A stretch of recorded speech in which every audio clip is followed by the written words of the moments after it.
Yo!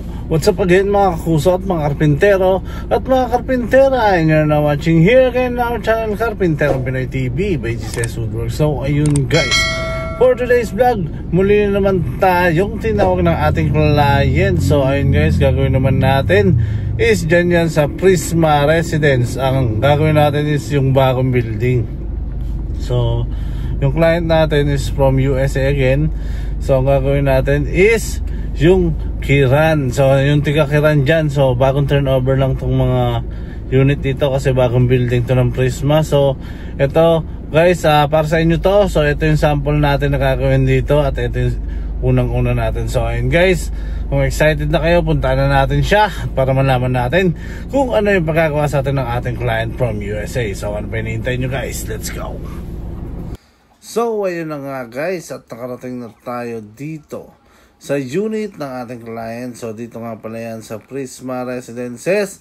And ito yung bagong building at kabubukas lang na Kiran building. So nakagawa na tayo dito before, pero sa ibang building naman. So dito sa building na to is newly turnover siya. So marami tong bagong bukas at syempre bagong kliyente para sa atin. So ayun guys, kung manonood kayo nito, makikita nyo kung paano natin babaguhin at paano natin pagkakandahin syempre yung unit na meron kayo, at kung paano natin pag-uusapan at kung paano natin paiigtingin ang inyong mga nais nung sa ganun is sa katuparan ang inyong gustong mangyari sa inyong unit. So ayun guys, no, kung ready na kayo, syempre puproceed na tayo sa ating disenyo at para makita nyo na rin kung ano yung mga pagkagawa sa atin ng ating client. So ano pa hinihintay nyo guys, sama-sama tayo at panoorin natin kung ano ang kihinatnan ng proyektong ito. So ano pa hinihintay nyo guys, let's go. Proceed na tayo sa ating design. Sa mga hindi pa nakapag-follow, follow na po kayo sa ating FB page. Dito lang sa GCS Woodworks, and ito na po ang ating YouTube channel. Sa mga hindi pa nakapag-subscribe, no, subscribe na. So ito na nga pala ang ating design dyan. So ang gagawin natin dyan is kitchen. So yan po yung mangyayari sa kitchen nya. And ito naman po yung kanyang dining. So yan po. So yung bench couch, TV rack. Then yung wall nya, may accent wall tayo dyan. So secret door yung mangyayari. CR cabinet dyan, and shower enclosure. Then pantry yung mangyayari dito. And sa mga bedroom, meron tayong closet with vanity sa master bedroom and kama. And dito naman sa kabila, meron din tayong bed and closet na may mirror. So ayun guys, simulan natin yan. Baka simulan pa ng iba. Let's go. So ngayon na nga, sinimulan na natin ang labanan dito sa ating woodwork shop. So ito na guys, sinabas na natin at isinaayos. So kinailangan ukain na yung ating kama dyan. So nauka na at ito na yung iba. Syempre after that, painting and lamination na ang susunod natin after ng carpentry. So ayun guys, susukan sinabuo na halos lahat.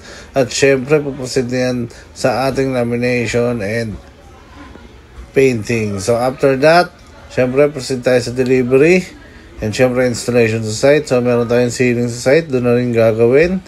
Ayun guys, no. So as you can see, ayan na, nabalatan natin lahat. Syempre wala na ibang kasunod dyan kundi delivery na natin. So ayun guys, ano pa hinihintay nyo? I-deliver na natin yan sa karon is maumpisahan ng bakbakan dun mismo sa site. So ang project nga pala natin guys is sa Prisma Residence Kiran Tower. So yung Kiran Tower is bagong open na building. So newly turnover siya. So ayun guys, nagsimula na yung ating framing dyan sa site. Ito na nga guys, no?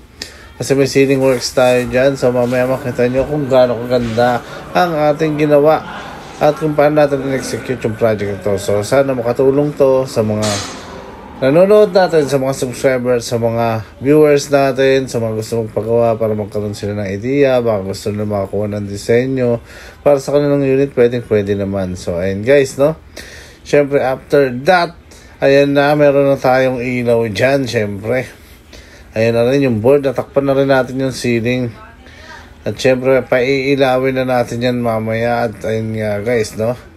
Syempre, kung excited na kayo, sabay-sabay natin yan panonoorin. At wala nang patumpik-tumpik pa. So, ano pa hinihintay nyo guys? In 3, 2, 1, let's go!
guys, nakita nyo naman kung paano natin binigay ang nais at ang gusto at ang talagang pinangarap ng ating client na mangyari sa kanyang unit. So ayun guys, no, as you can see, lahat naman is natugunan at lahat naman is nagawa natin ng maayos. So ayun guys, no, sa mga nais magpagawa or may suggestion, maaari kayong bumisita siyempre sa aming FB page. Dito lang yan sa GCS Woodworks, or else pwede rin naman kayong bumisita sa aming backup page at doon nyo naman kami i-message. Dito lang yan sa GCS Woodworks and Fit Out Karpinterong Pinoy TV backup page, or else pwede naman kayo rumekta mismo sa aming gawaan sa ganun is magawa nyong mahawakan at masalat ang aming mga produkto.